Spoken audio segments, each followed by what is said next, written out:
안녕하세요. 커피앤톡입니다. 오늘도 와주셔서 감사드리고요. 바로 사연 읽어보겠습니다.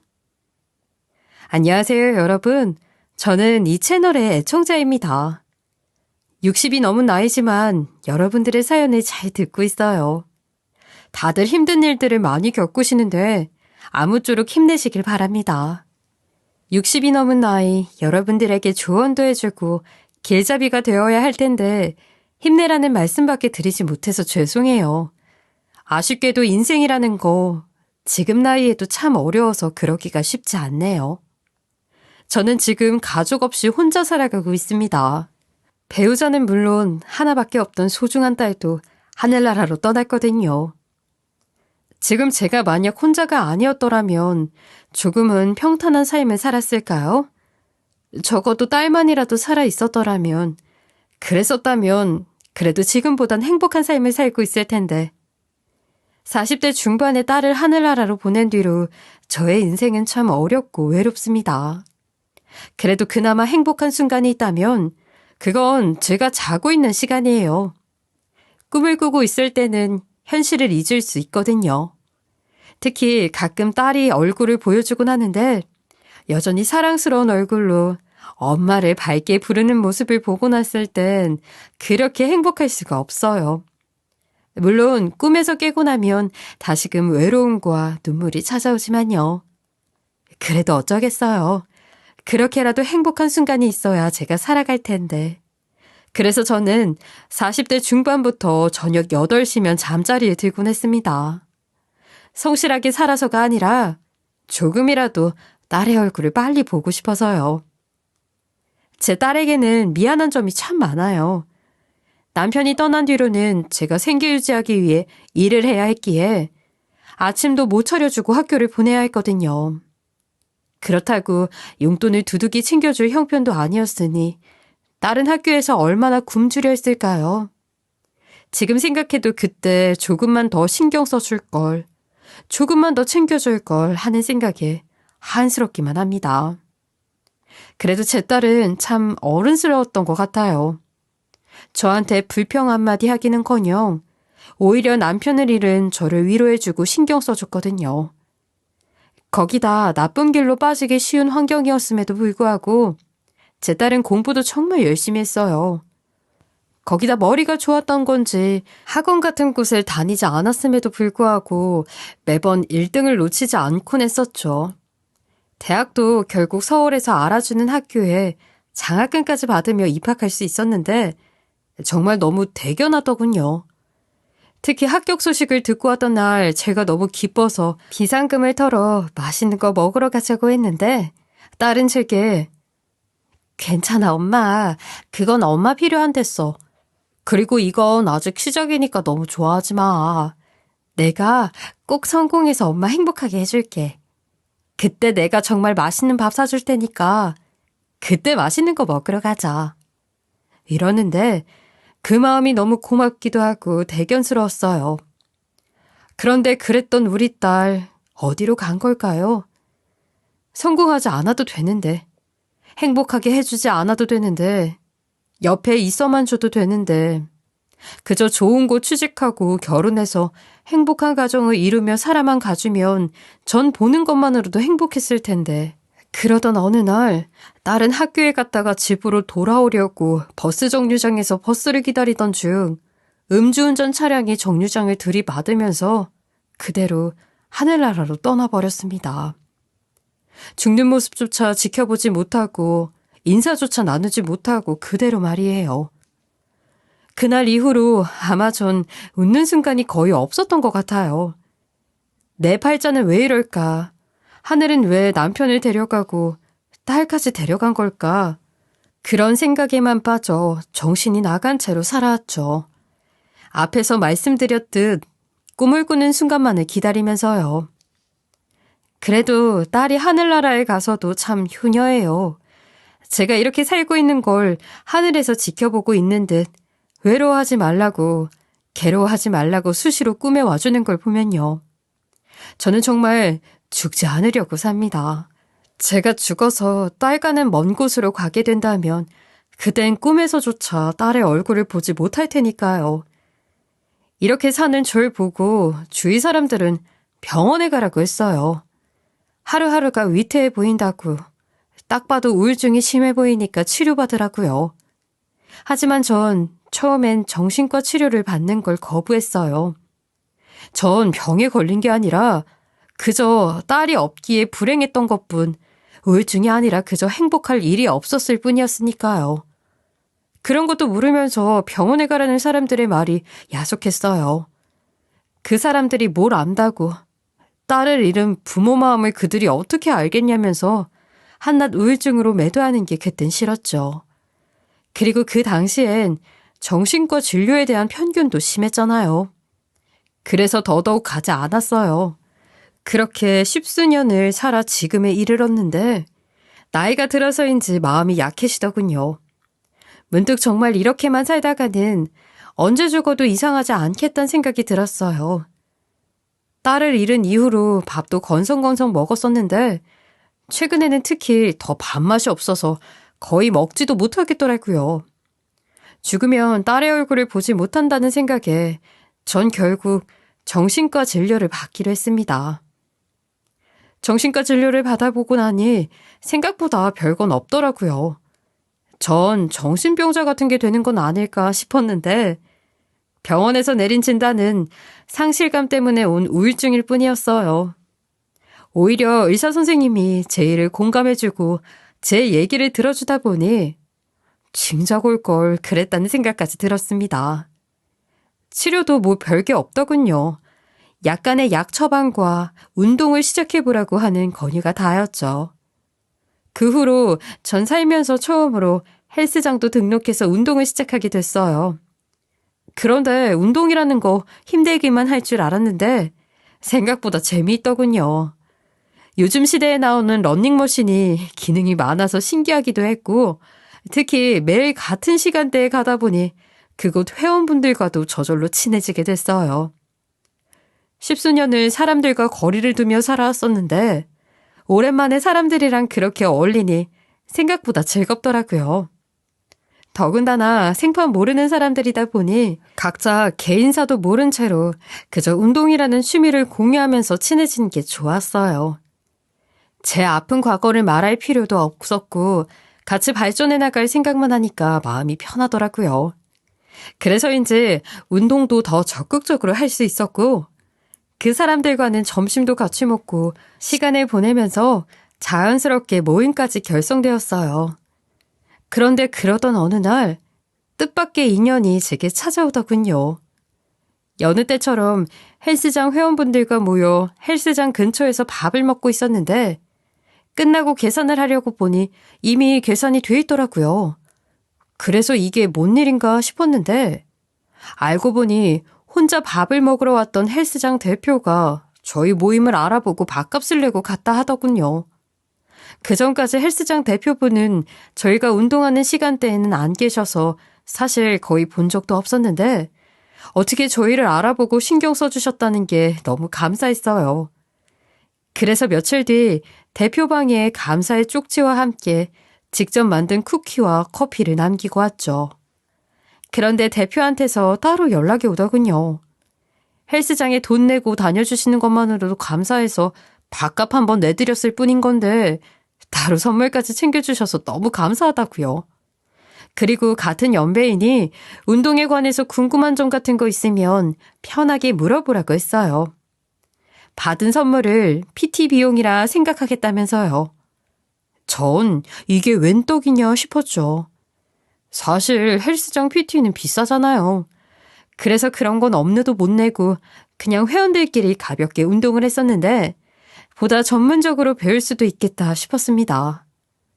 그날 이후로 그 대표에게 운동 사이클이나 요령, 자세 같은 것들을 물어봤는데 처음에는 간단하게 알려주는가 싶더니 나중에는 제가 운동하는 시간에 직접 와서 코치를 해주더군요. 문자로만 알려주기엔 답답하다고요.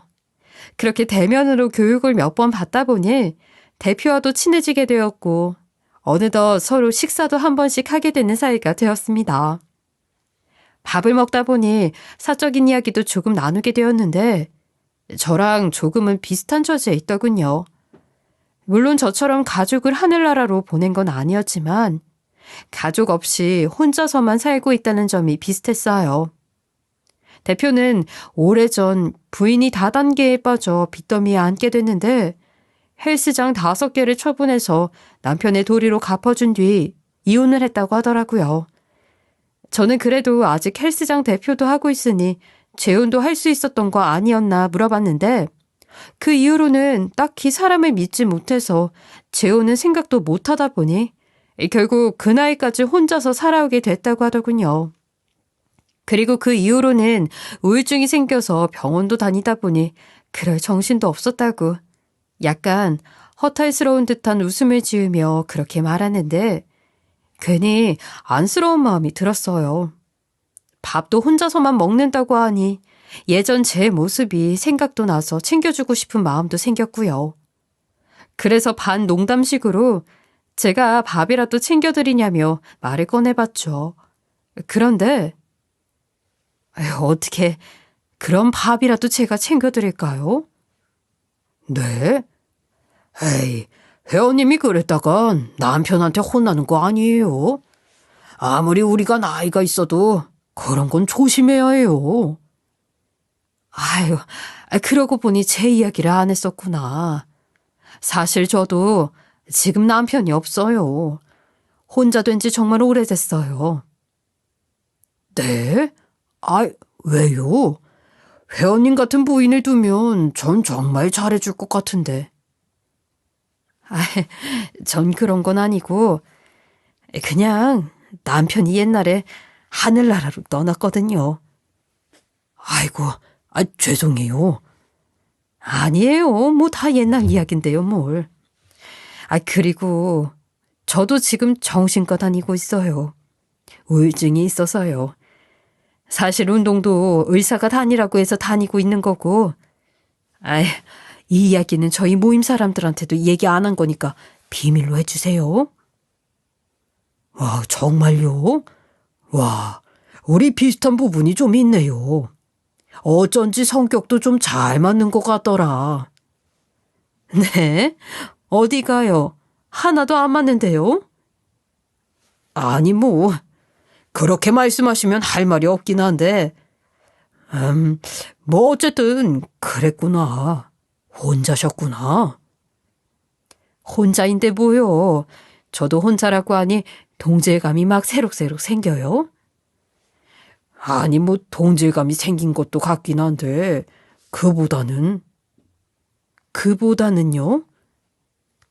연애 감정이 좀 생기는 것 같은데요? 네.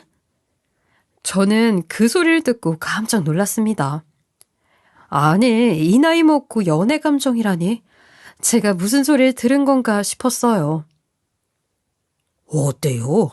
전 최근 회원님하고 지내면서 오랜만에 즐거웠는데 회원님은 안 그랬어요? 아니, 즐겁긴 했는데 우리 생각보다 성격도 잘 맞는 것 같지 않나요? 환경도 살짝 비슷하고. 그래도 우리 나이가 있잖아요. 주책이에요, 주책. 남들이 들으면 다 욕해요. 욕을 하긴 누가요? 오히려 이 나이에 그런 감정을 가지면 오히려 순수한 거 아닌가? 그래도 저는 그런 건 좀 부담스럽고 민망하고. 그럴 수 있죠. 괜찮아요, 괜찮아. 저도 그냥 연애 감정이 생기려고 하는 것 같다인 것 뿐이니까. 네? 지금 저 놀린 거예요? 에이, 놀린 건 아니고요. 그렇게 그날의 대화는 웃으며 농담식으로 흐지부지 됐습니다. 그런데 그날 이후로 대표는 저에게 적극적으로 다가오기 시작하더군요. 그리고 우울증 극복에는 사랑만 한 게 없다면서 은근슬쩍 어필까지 하더라고요. 전 부담스럽고 민망하긴 했는데 한편으로는 또 그게 싫지 않더군요. 사람이 좋아 보이기도 했고 정말 오랜만에 찾아온 설렘 때문에 이 나이 먹고도 가슴이 두근두근 거리기도 했어요. 그래서인지 저도 점차 마음이 가기 시작했고, 우리는 어느덧 서로를 연인으로 인정하는 사이가 되어버렸어요. 상황이 그렇게 되자 저는 결혼도 생각해야 하나라는 생각이 들었습니다. 사실 남편도 어차피 혼자인 지 오래됐고 저도 혼자인 지 오래됐으니 결혼을 한다고 했을 때 난관이랄 건 없잖아요. 서로 양육할 자녀도 없고 부모도 없으니 우리 마음만 맞으면 누구의 동의도 필요 없이 식을 바로 올릴 수 있는 상황이니까요. 그런데 이 나이 먹고 재혼하는 게 무서운 것 같기도 하고, 하지만 또 떳떳하게 결혼해서 잘 살고 싶기도 하고, 그런데 또 하늘나라에 있는 남편과 딸에게 미안해지는 거 아닐까 싶기도 하고, 여러모로 혼란스럽기도 하고 고민이 많았어요. 그래서 대표는 이 부분에 대해서 어떻게 생각할지 궁금해서 물어봤는데, 결혼이요? 글쎄요. 사실 저도 그런 생각 안 해봤는데. 아, 그래요? 저는 당연히 그런 생각도 할 줄 알았어요. 저는 그냥 지금이 좋아요. 지금 같은 우리 관계가 아무래도 같이 사는 순간부터 싸움이 생길 수가 있잖아요. 같이 살아보면 안 맞는 부분들이 생길 수가 있는 거니까. 그런 것보다는 그저 서로 좋은 모습만 보며 사는 게 좋지 않을까요? 아, 그런가? 그게 좋죠. 아니다. 그래도 함께 살고 싶기도 한데. 그럼 이런 건 어떨까요? 부부 사이가 되긴 하는 거예요. 서로 여보 남편 그렇게 부르면서 말이죠. 그리고 살림을 합치지는 말고 일주일에 하루씩만 서로의 집에서 보내요. 그러니까 결혼을 하긴 하는데 약간은 거리를 두는? 그렇게 하면 괜찮지 않을까요? 그런 부담도 없고 좋잖아요. 나쁘지 않을 것도 같고. 서류도 건드리지 말아요, 우리.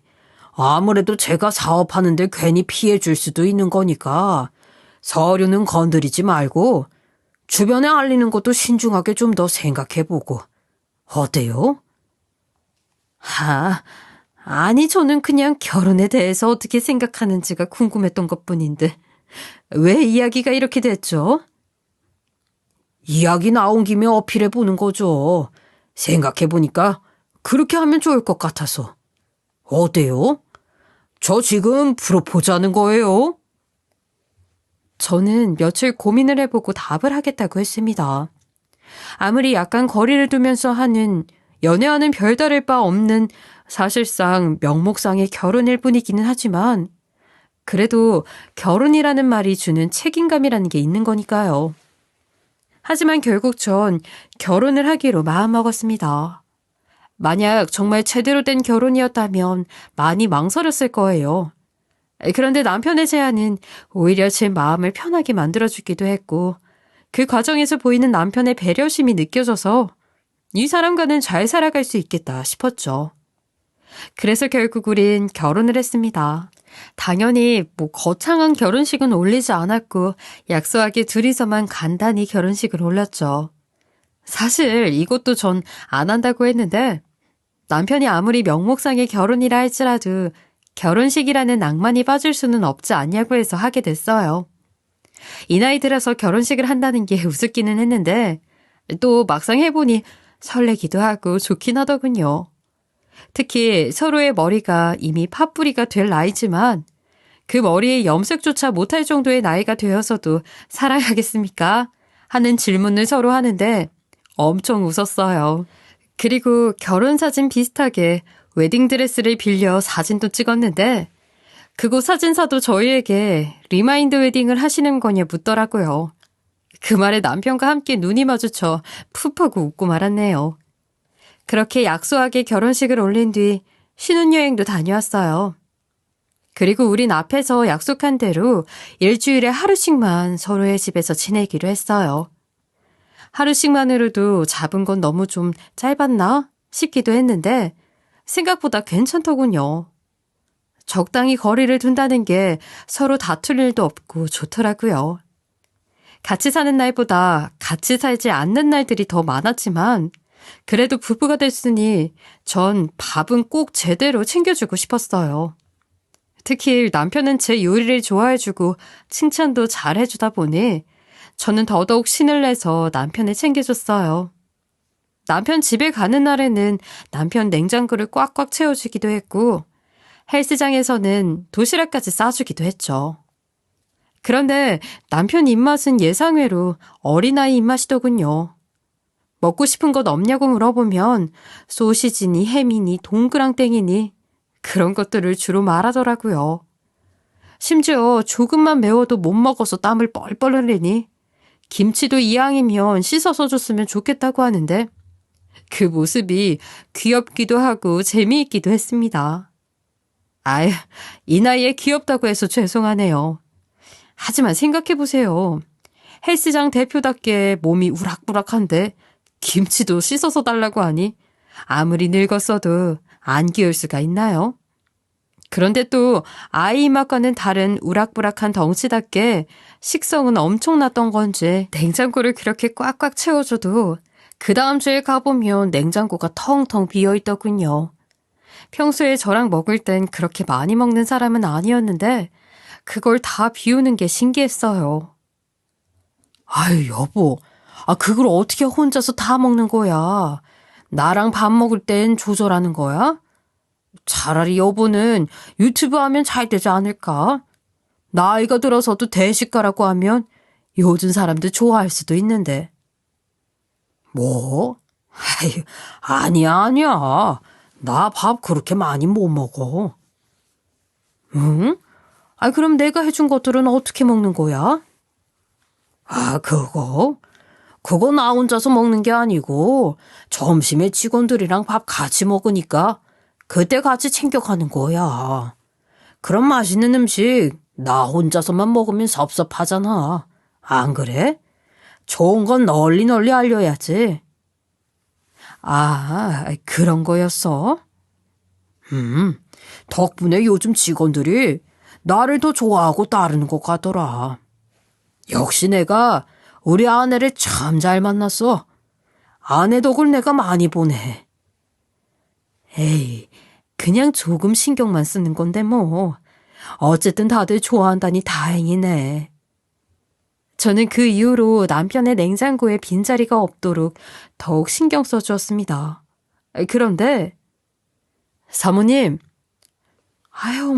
사모님이라니요, 트레이너님. 저희 정식으로 결혼한 것도 아닌데. 에이, 그래도 결혼은 결혼이잖아요. 그럼 사모님이죠. 그런데 어차피 그렇게 된 거 정식으로 결혼하면 좋지 않아요? 아예 두 분 합치시고 법적으로도 혼인신고하시면 좋잖아요. 글쎄요. 그건 아직 생각이. 에이, 그러지 마시고 얼른 잡아요. 대표님하고 결혼하면 편할 것 같지 않나요? 평생 닭가슴살만 먹는 사람이니까 밥 차려줄 필요도 없잖아요. 여태까지도 편하시지 않았어요? 네? 그게 무슨 소리예요? 아무리 운동광이라도 그렇지. 전 대표님처럼 나이 먹고도 닭가슴살만 먹을 자신은 도저히 없어요. 참 신기한 분이라니까요. 아니, 그것 때문에 저희들 처음엔 대표님하고 친해지기도 어려웠다니까요. 사람이 같이 밥도 먹고 해야지 친해진다는데 닭가슴살만 먹는 사람이 저희랑 같이 밥을 먹겠어요? 진짜 어쩌다 한번 회식하는 느낌으로 밥 겨우 몇 번 먹어봤어요, 여태까지. 네? 같이 점심 안 먹어요? 네? 네, 안 먹죠. 저흰 대표님처럼 닭 가슴살만 먹는 사람 아닌데요. 트레이너분과의 대화는 저에게 큰 충격이었어요. 분명히 남편은 저에게 직원들과 점심을 같이 먹는다고 했는데, 그리고 제가 해준 음식들을 직원들에게 가져다 준다고 했는데, 그런 거짓말을 저에게 왜 한 걸까 싶었어요. 그 이전에 닭가슴살만 먹는다는 남편인데, 그럼 제가 해준 음식들은 도대체 누가 먹는 건지 이해가 가질 않았습니다. 저는 그날 저녁 당장 남편에게 가서 사실을 확인하기로 했죠. 여보, 응? 직원분들하고 어쩌다 이야기를 들었는데 밥 같이 안 먹는다며. 어? 응, 그게 왜? 그게 왜라니. 직원분들하고 같이 밥 먹는다고 내가 해준 것들 다 챙겨가는 거라며. 어? 그게? 뭐야, 그런 거짓말을 왜 한 건데? 뭐 숨기는 거 있어? 하이, 숨기는 게 있긴 무슨. 그게 아니라. 그리고 당신 닭가슴살밖에 안 먹는다며. 그럼 도대체 내가 해주는 음식들은 누가 먹는 건데? 아니 그게. 뭔데? 일단 닭가슴살만 먹는다는 건 그냥 직원들한테 이미지 관리한 거야. 나 헬스장 대표잖아. 그러니까 이를 위해서 음식 관리하는 걸 직접 보여주는 그런 거지. 그리고 당신이 해준 음식은 내가 다 먹는 거 맞고 당신한테 혼자 다 먹으면 또 돼지 이미지 되는 것 같아서 그렇게 말했는데. 아이고, 들켰네. 그 말 진짜야? 그럼 진짜지. 다른 이유가 있을 게 뭐 있겠어? 근데 내 앞에선 그렇게 많이 먹는 걸 본 적이 없는데. 돼지 이미지 되기 싫어서 이미지 관리한 거라니까. 차라리 잘 됐다. 나 당신 앞에서 밥 먹을 때 조금만 먹는 거 힘들었는데 이젠 마음 편히 먹으면 되겠네. 얼른 밥 먹자 우리. 남편은 그날 저녁 밥을 엄청 먹어대더군요.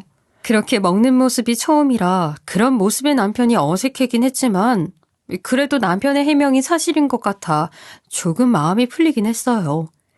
그래서 남편 잘 먹는 걸 제가 직접 보니 음식을 더 맛있게 해야겠다는 생각이 들어 반찬 뭐 먹고 싶냐고 또 물어봤는데 이번에도 역시 소시지를 말하더군요. 입맛은 그래도 거짓말을 하지 않았네요. 식사를 한 뒤 전 남편이 일주일 동안 먹을 반찬 준비를 열심히 했어요. 집에서 이미 해온 것들도 있었고 추가로 몇 가지만 더 하려고 했어요.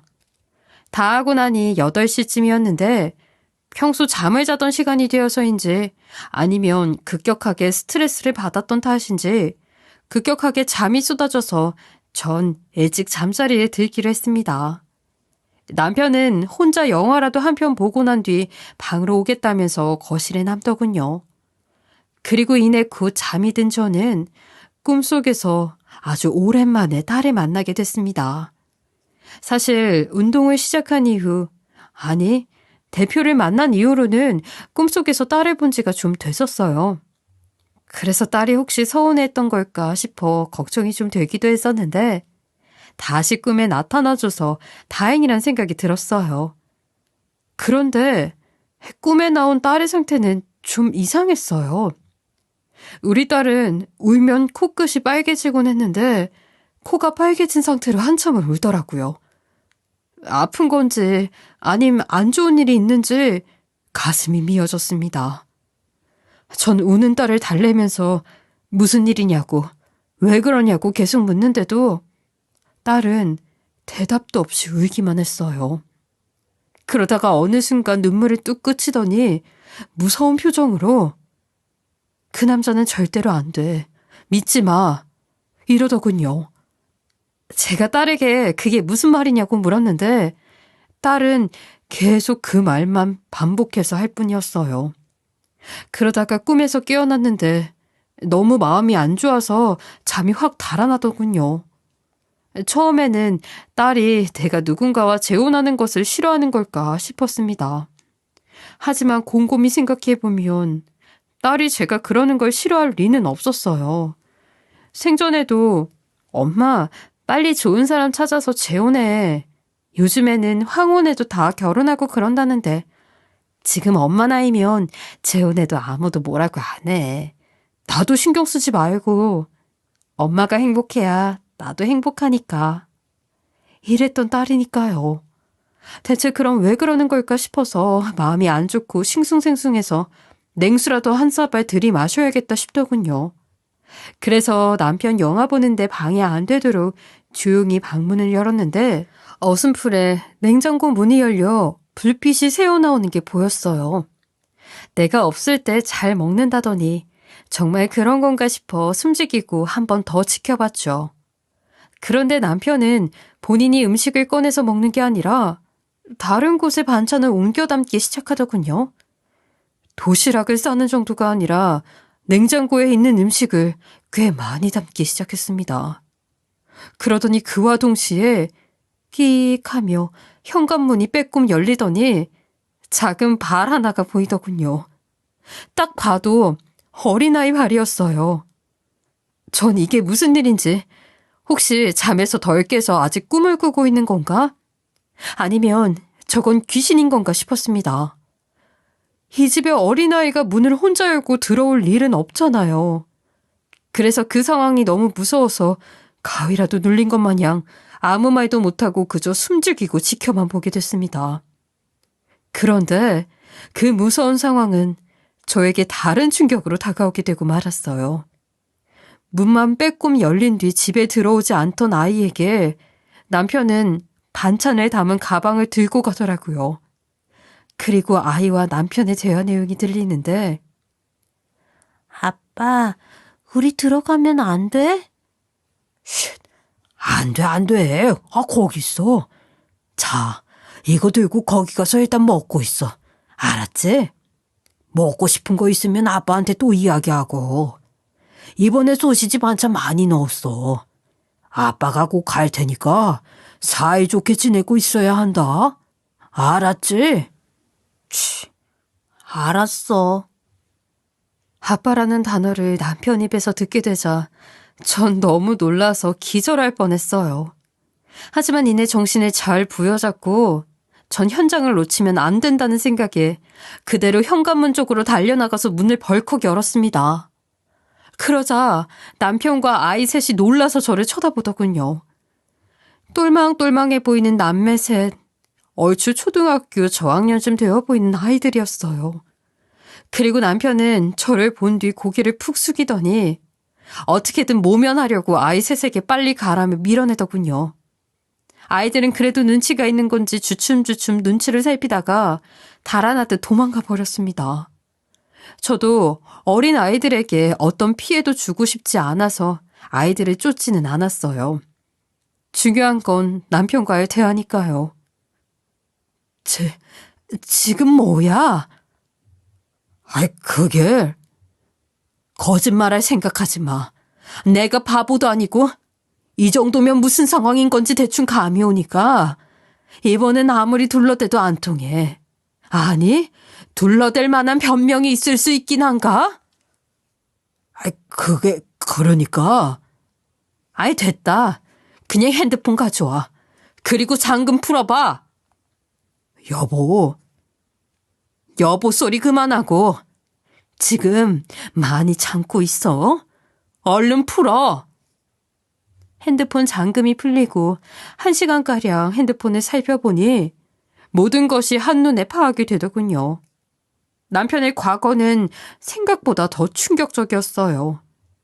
아니, 과거뿐만이 아니라 저와 지내고 있는 현재까지도 남편은 이혼도 4번을 한 상태였고 현재에도 저 같은 여자는 한둘이 아니더군요. 저와 만나고 있는 지금도 다른 여자들 몇 명과 연락을 주고받으며 연인처럼 지내고 있었습니다. 메시지를 복사해서 똑같이 보내는 경우도 있었고 필요에 따라서 여자들도 다양하게 만나는 것 같았어요. 데이트 기분 낼 여자, 엄마가 돼줄 여자, 저처럼 반찬을 해줄 여자 등등 가장 친한 친구와 주고받았던 문자 중에 저와 관련된 이야기가 있었는데 그걸 보니 분노가 치밀어 오르더군요. 애들한테 음식 사 먹이는 게 미안했는데 반찬 해줄 여자를 구했다면서 요리 담당으로 잠깐 놀아보겠다고 한 겁니다. 거기다 나이 든 여자라 이런 여자는 조금 잘해주면 주제도 모르게 쉽게 넘어온다고 했더군요. 반찬집 아줌마? 내가 반찬집 아줌마야? 그러냐고. 대답해 얼른.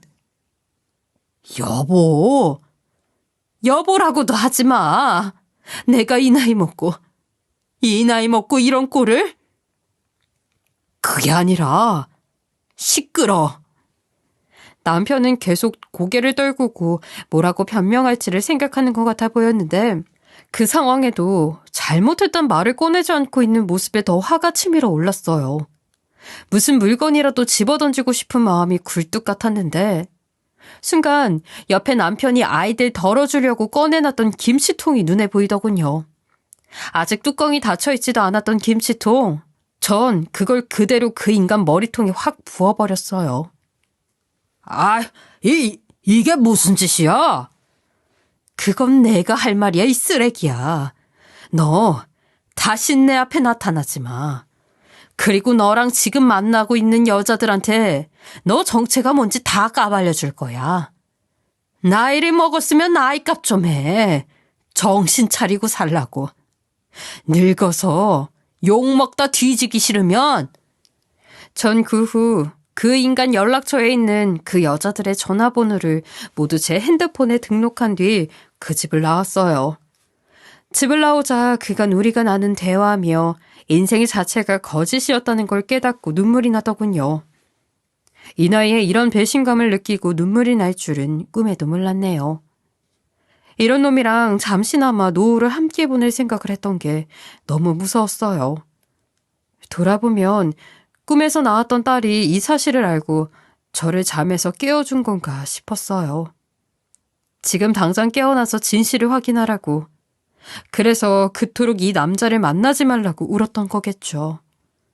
전 그 여자들에게 연락해서 사실을 있는 그대로 전부 밝혔어요.